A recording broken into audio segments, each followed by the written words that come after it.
Nhắc đến rồng, nhiều người sẽ nghĩ ngay đến vị thần linh hiền lành ở phương Đông hay quái vật phun lửa ở châu Âu. Nhưng ở vùng Bắc Âu lạnh giá, rồng lại mang một diện mạo khác hẳn.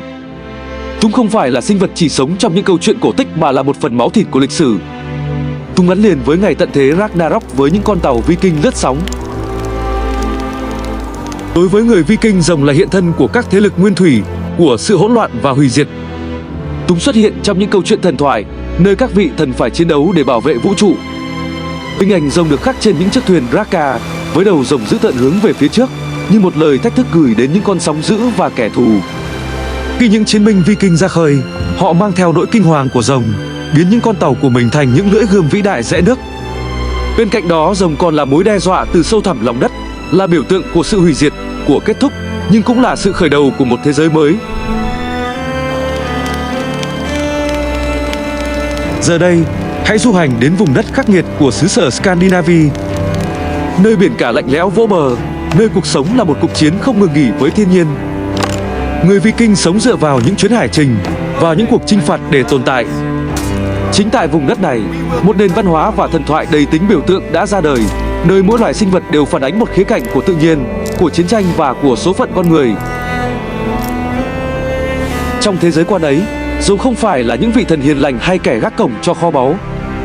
Chúng là hiện thân của sự tàn khốc, của nỗi kinh hoàng trên biển cả và trong cuộc chiến.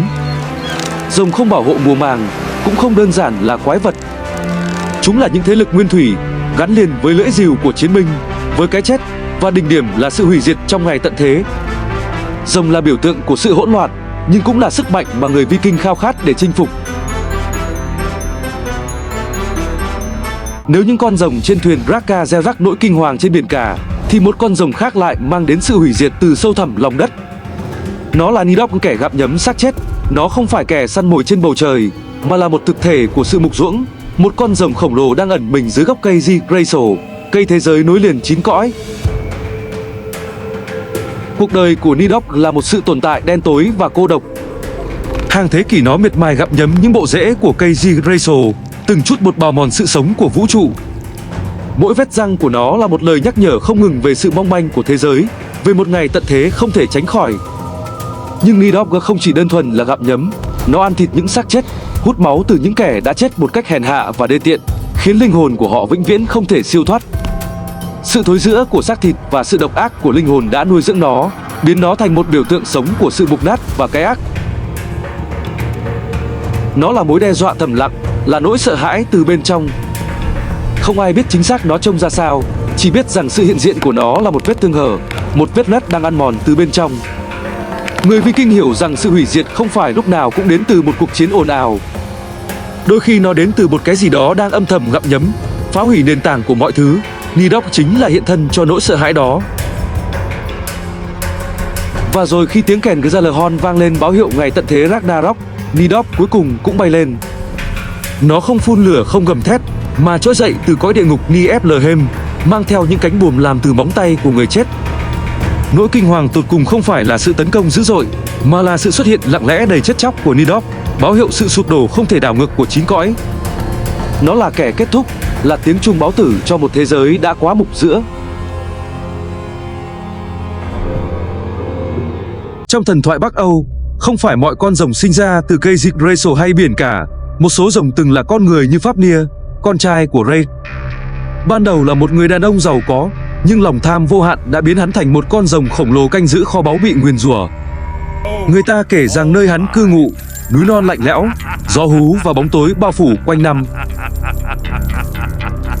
Fafnir giết cha để chiếm kho báu vàng bạc và nhẫn An Varanot, và từ đó cơ thể hắn dần biến đổi, da cứng như thép, móng vuốt sắc nhọn, đôi mắt sáng rực như lửa. Hắn sống cô độc trên đỉnh núi, kho báu trải dài trước mặt, nhưng không gì có thể lấp đầy tham vọng. Truyền thuyết nhắc nhở rằng lòng tham có thể biến con người thành quái vật, tách rời khỏi xã hội và nhân tính, chỉ còn lại bóng tối và sự hủy diệt. Sigurd, vị anh hùng nổi tiếng Bắc Âu, được giao nhiệm vụ hạ Fafnir. Trong một trận chiến căng thẳng, Sigurd chọc thủng trái tim rồng. Khi máu rồng bắn lên, anh ngấm vào da thịt, biến thành chiến binh bất khả chiến bại.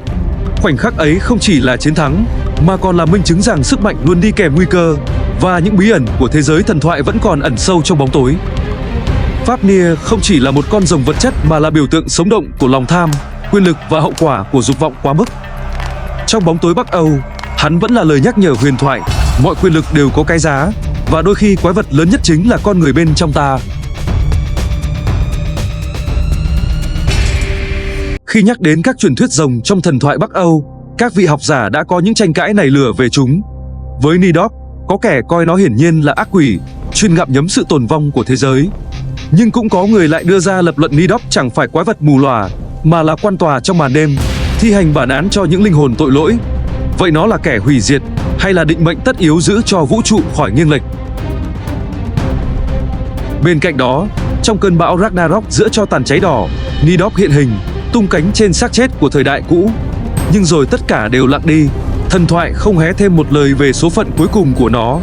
Phải chăng con rồng đã tiêu tan cùng tận thế, hay vẫn còn đó, ẩn mình trong bóng tối, chờ giây phút trở lại trong kỷ nguyên mới?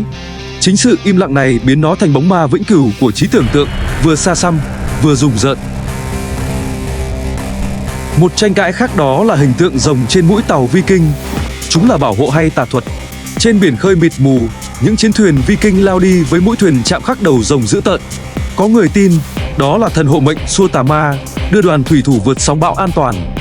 Nhưng cũng có lời truyền rằng những chiếc đầu rồng kia là vũ khí tâm linh, gieo nỗi kinh hoàng vào kẻ thù từ khi còn ở chân trời.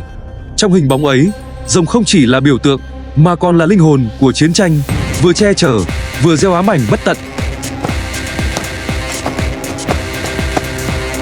Trong thế giới Viking, rồng không chỉ hiện lên như một quái thú đơn thuần. Nó là mũi thuyền rực lửa, lao vào sóng dữ, gieo khiếp đảm giữa biển khơi và khiến kẻ thù run rẩy ngay từ khoảnh khắc nhìn thấy. Nó cũng là Fafnir, chiến binh từng là người nhưng bị dục vọng chiếm lấy, hóa thân thành rồng để canh giữ kho báu. Và rồi chính lòng tham vô đáy ấy đã biến hắn thành biểu tượng của sự nguyền rủa, của cái giá phải trả khi con người quên mất giới hạn. Và sâu trong bóng tối u ám, nó lại hiện ra dưới cái tên Nidok, con quái vật gặm rễ cây đời Yggdrasil mang đến hủy diệt, nhưng đồng thời cũng giữ lấy sự cân bằng tàn nhẫn của vũ trụ. Ba diện mạo ấy hòa quyện thành một bức tranh thần thoại vừa hùng tráng, vừa giận ngập, một biểu tượng của sức mạnh, một bài học về lòng tham và một lời nhắc nhở rằng hủy diệt cũng là phần tất yếu trong trật tự vĩnh hằng. Thế nhưng, liệu tất cả chỉ là ẩn dụ, hay trong niềm tin của người Viking rồng đã từng thật sự tồn tại? Những huyền thoại xưa kia không bao giờ kể trọn, để lại những khoảng trống lặng im khiến hậu thế không ngừng suy đoán. Và nếu thần thoại đã bỏ ngỏ cái kết, thì có lẽ đâu đó trong những cánh rừng phương Bắc mịt mù sương giá, trong tiếng sóng dữ dội ngoài khơi, hay trong bóng tối thăm thẳm dưới gốc cây đời, con rồng ấy vẫn đang chờ ngày trỗi dậy. Chính sự mập mờ ấy đã biến hình tượng rồng Viking thành một bí ẩn bất tận. Càng tìm hiểu, con người càng bị cuốn sâu vào vòng xoáy tò mò không lối thoát, như thể chính bóng rồng kia vẫn còn quanh quẩn, âm thầm dõi theo từ thuở xa xưa. Nếu bạn thấy video này hữu ích hoặc thú vị, đừng quên like và đăng ký kênh để không bỏ lỡ những nội dung tiếp theo nhé. Cảm ơn các bạn rất nhiều.